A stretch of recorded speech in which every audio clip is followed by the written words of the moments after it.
Hello dear students, welcome to you. मैं सभी विद्यार्थियों का आज की क्लास के अंतर्गत बहुत बहुत स्वागत और अभिनंदन करता हूं। प्रिय विद्यार्थियों, कल की क्लास में हमने भारतीय संविधान की जो प्रस्तावना है उसके संदर्भ में देखा था। आज की क्लास में भी जो है प्रस्तावना के जो महत्वपूर्ण जो बिंदु हैं उस पर हम चर्चा करेंगे।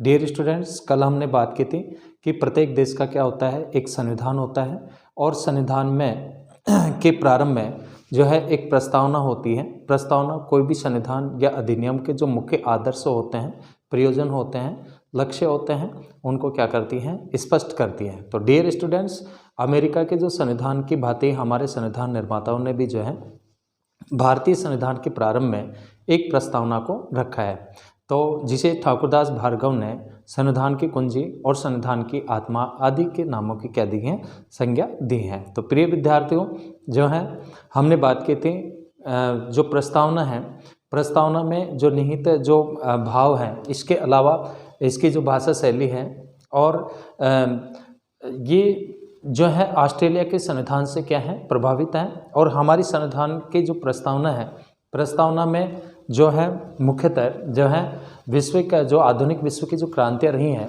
उनके जो प्रेरक जो आदर्श थे, उनसे भी जो है हमारे संविधान निर्माता प्रभावित होकर के और उनको जो है क्या किए हैं, शामिल किए हैं। जैसे स्वतंत्रता है, समानता है, बंधुता है, आर्थिक समानता है आदि। ठीक है, कल हमने इसके मूल सिद्धांतों की बात की थी। आज डियर स्टूडेंट्स, हम जो बात करेंगे इससे आगे के संदर्भ में अपन बात करने वाले हैं। तो डियर स्टूडेंट्स, हम बात करते हैं कि जो उद्देशिका है या जो प्रस्तावना है, उद्देशिका या प्रस्तावना, इसमें एक तत्व है। ठीक है, प्रस्तावना को क्या कहा जाता है, उद्देशिका। तो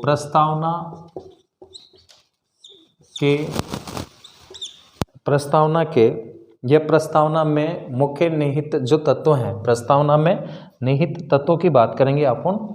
प्रस्तावना में निहित तत्व कि प्रस्तावना के अंतर्गत कौन कौन से तत्व जो हैं, प्रमुख रूप से उनको जो है जो तत्व हैं उनका अभिप्राय क्या है, किस किस को जो है प्राथमिकता दी गई है। तो सबसे पहले बात करते हैं नंबर 1, हम भारत के लोग। हम भारत के लोग, हम भारत के लोग। डियर स्टूडेंट्स, इसका जो अभिप्राय है कि इस संविधान के निर्माता भारतीय हैं। हमारे जो संविधान के जो निर्माता हैं वो कौन है, भारतीय हैं। और संविधान की शक्ति का स्रोत क्या है, भारतीय जनता है। ठीक है, संविधान की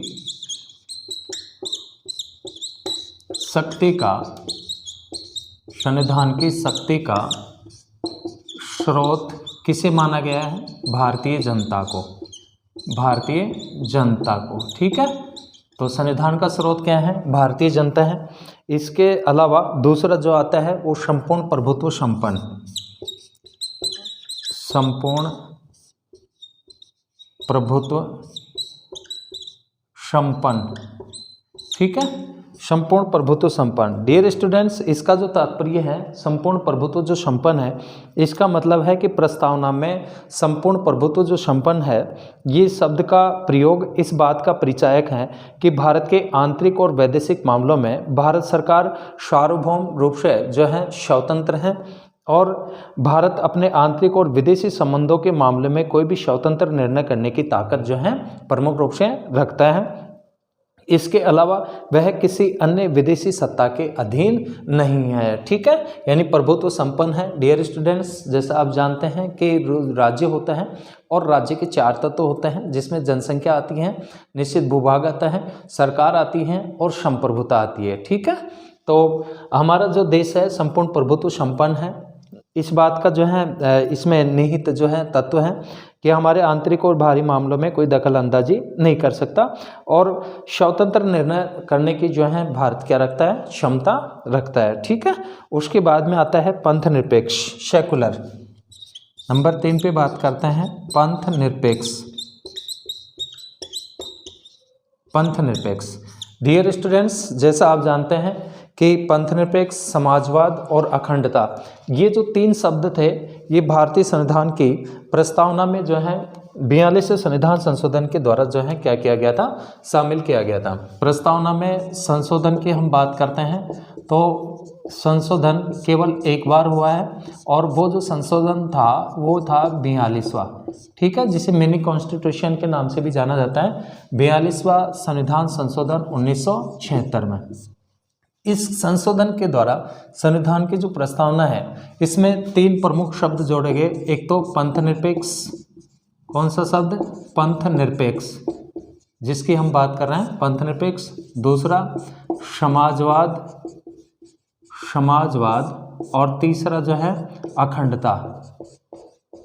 तीसरा क्या आएगा, अखंडता। तो ये 3 शब्द जो हैं प्रमुख रूप से इसमें जो है 3 शब्दों को क्या किया गया, शामिल किया गया, पंथ निरपेक्ष, समाजवाद और अखंडता, ठीक है।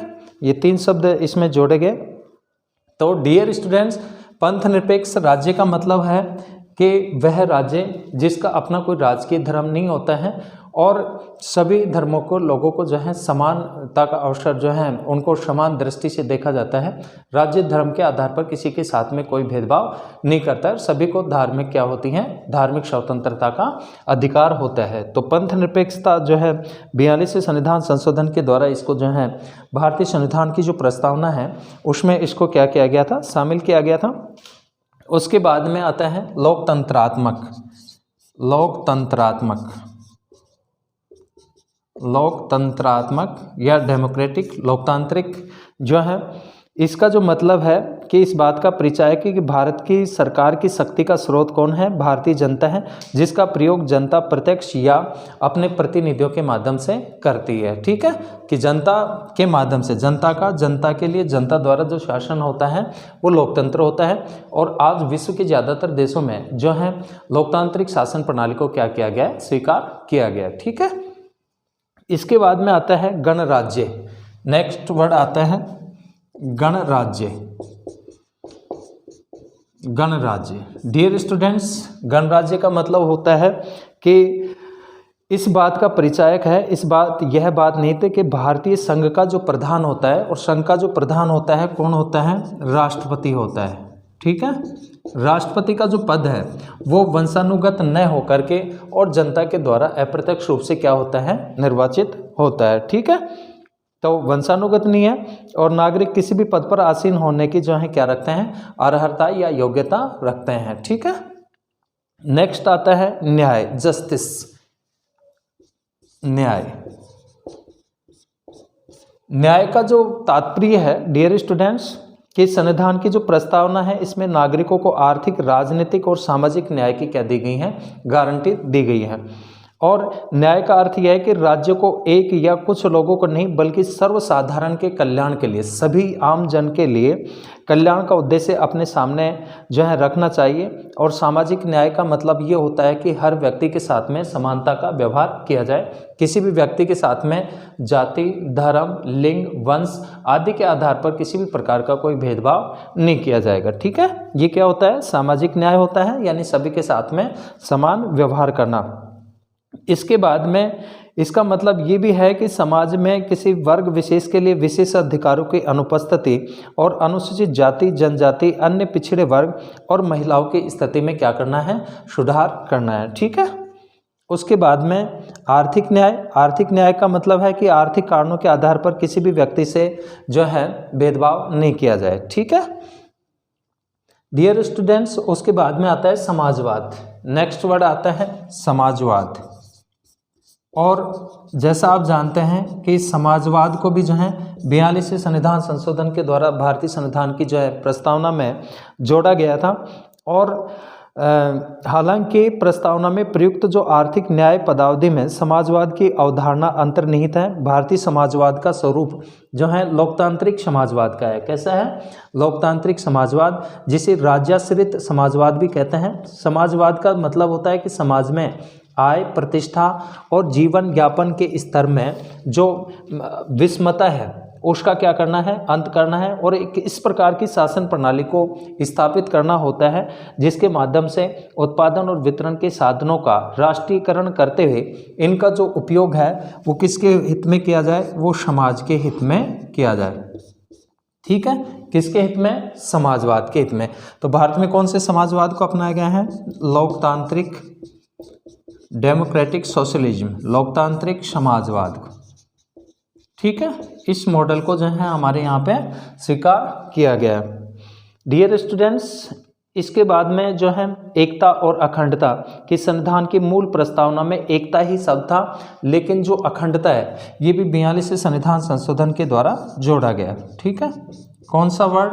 अखंडता। कौन से संविधान संशोधन के द्वारा? 42वें संविधान संशोधन के द्वारा। और जो है राष्ट्र की एकता की भावना को और अधिक मजबूत बनाने के उद्देश्य से जो है क्या किया गया है? स्पष्ट किया गया है।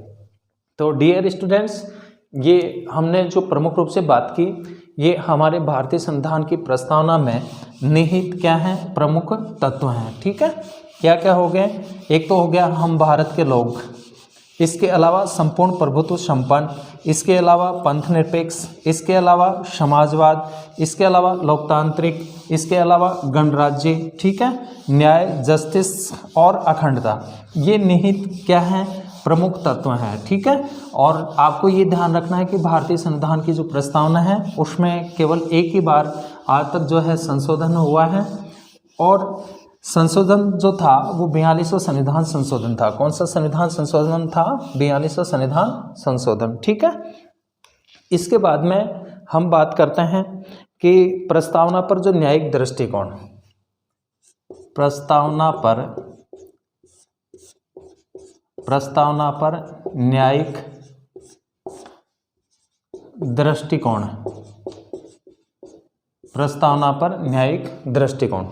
डियर स्टूडेंट्स, जो है प्रस्तावना को लेकर के जो है एक विवाद रहता है कि क्या यह संविधान का एक भाग है या नहीं है। ठीक है, विवाद उभर करके सामने आए कि जो प्रस्तावना है, प्रस्तावना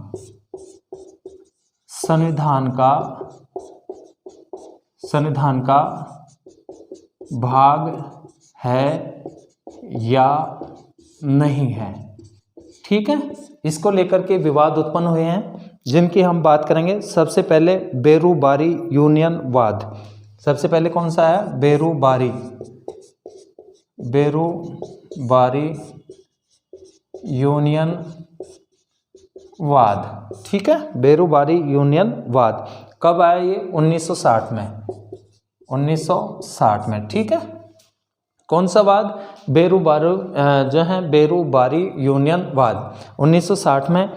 और इसमें उच्चतम न्यायालय ने यह मत दिया कि प्रस्तावना संविधान का अंग नहीं है। ध्यान रखना, इस मामले में जो सुप्रीम कोर्ट है, एससी सुप्रीम कोर्ट ने यह निर्णय दिया कि प्रस्तावना जो है, प्रस्तावना संविधान का भाग नहीं है, संविधान का भाग नहीं है।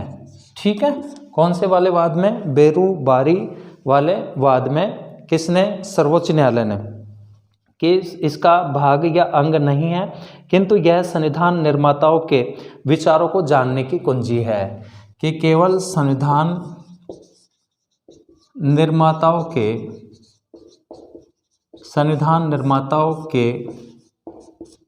विचारों को जानने की क्या है? कुंजी है, ये कहा सुप्रीम कोर्ट ने। ठीक है, कौन से वाले वाद में? बेरूबारी यूनियनवाद में। ठीक है, उसके बाद में डियर स्टूडेंट्स फिर आता है केशवानंद भारती। दूसरा जो वाद है कौन सा? केशवानंद भारती। ठीक है, ये वाद आता है सुप्रीम कोर्ट में आता है कब? 1973 में, 1973 में। ठीक है, 1973 में। और उच्चतम न्यायालय ने पूर्व व्याख्या को, इस वाली व्याख्या को क्या कर दिया? ध्यान रखना, उच्चतम न्यायालय ने पूर्व में जो व्याख्या की थी, पूर्व व्याख्या को स्थगित कर दिया, पूर्व व्याख्या को स्थगित कर दिया। ठीक है, कौन से वाद में? केशवानंद भारती वाले वाद में, कि जो पूर्व में जो सुप्रीम कोर्ट ने जो डिसीजन दिया था उसको इसने क्या कर दिया, स्थगित कर दिया, अस्वीकार कर दिया। और जो है यह व्यवस्था दी कि प्रस्तावना संविधान का क्या है, एक भाग है। ठीक है, इसमें क्या माना कि प्रस्तावना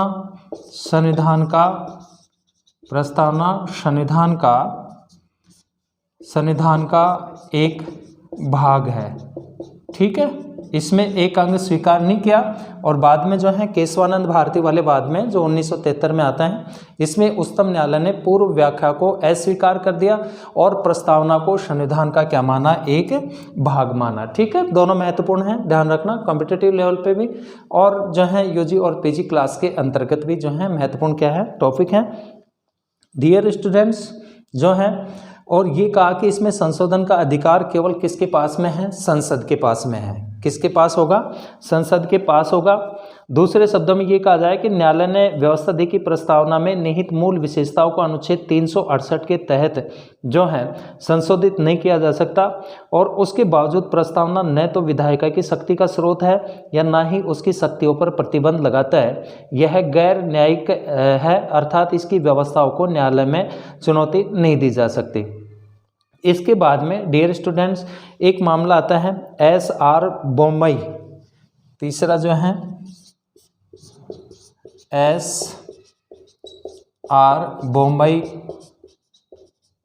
SR बोम्मई जो है बनाम भारत संघवाद, बनाम भारत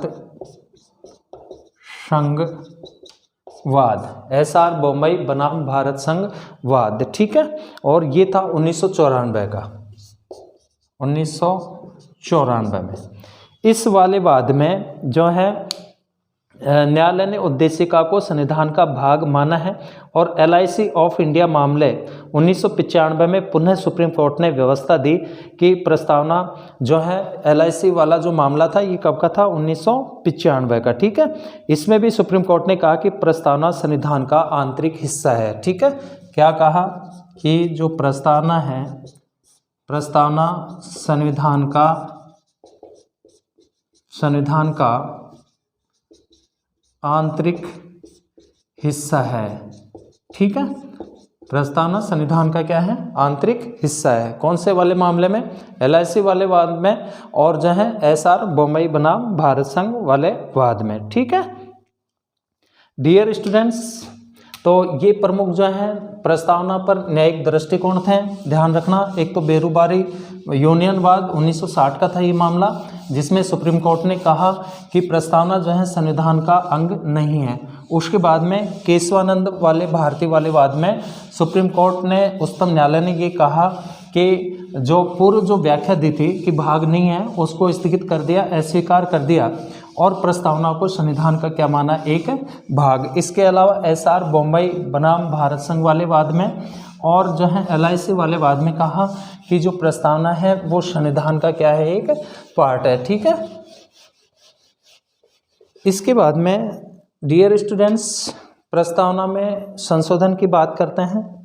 नेक्स्ट जो है हम बात करेंगे प्रस्तावना में संशोधन। प्रस्तावना में संशोधन, प्रस्तावना में संशोधन। तो प्रस्तावना में संशोधन जो है कि अनुच्छेद 368 के अंतर्गत संशोधन कर सकती है। कौन, संसद। अनुच्छेद 368 के अंतर्गत जो हमारी पार्लियामेंट है, संसद, ठीक है, क्या कर सकती है, संशोधन कर सकती है, संशोधन कर सकती है। ठीक है, कौन से अनुच्छेद के अंतर्गत, 368 के अंतर्गत। तो डियर स्टूडेंट्स, परंतु संसद के द्वारा प्रस्तावना के उस भाग में संशोधन नहीं किया जा सकता जिसका संबंध संविधान के आधारभूत ढांचे या मूल ढांचे से है। ठीक है, और अब तक प्रस्तावना में केवल एक ही बार 42वें संविधान संशोधन अधिनियम 1976 के तहत जो है क्या किया गया है, संशोधन किया गया है, जिसमें प्रमुख रूप से जो है 3 शब्दों को क्या किया गया, शामिल किया गया, समाजवादी, पंथ निरपेक्ष और जो है अखंडता। ठीक है, डियर स्टूडेंट्स, प्रस्तावना संविधान का दर्शन तथा संविधान का मूलभूत क्या होती हैं, ढांचा होती हैं, जिसमें संविधान के आदर्शों और संस्थाओं का क्या किया गया है, समावेश किया गया है। यह संविधान की व्याख्या का क्या होती हैं, मूल स्रोत होती है। और राष्ट्रीय आंदोलन में शामिल नेताओं के जो आदर्श थे और जो सिद्धांत हैं उनका लिखित रूप है। न्यायमूर्ति हिदायतुल्लाह ने प्रस्तावना को संविधान की मूल आत्मा की जो है क्या दी है, संज्ञा दी है। भारतीय संविधान की प्रस्तावना में जिन आदर्शों और उद्देश्यों को शामिल किया गया है उनकी व्याख्या मूल अधिकारों, राज्य के नीति निर्देशक तत्वों और मूल कर्तव्यों में की गई हैं। हमारे संविधान निर्माता जो है बहुत जनहिताय बहुजन सुखाय पर आधारित और कल्याणकारी जो राज्य हैं उसकी स्थापना करना चाहते थे। तो डियर स्टूडेंट्स, आज की हमारी क्लास जो प्रिंसिपल्स भारतीय संविधान की प्रस्तावना है उस पर हमने और जो मुख्य मुख्य जो बातें थी उनके संदर्भ में चर्चा की। नेक्स्ट क्लास में नेक्स्ट टॉपिक के साथ में मिलते हैं। तब तक सभी विद्यार्थियों को बहुत बहुत जो है धन्यवाद।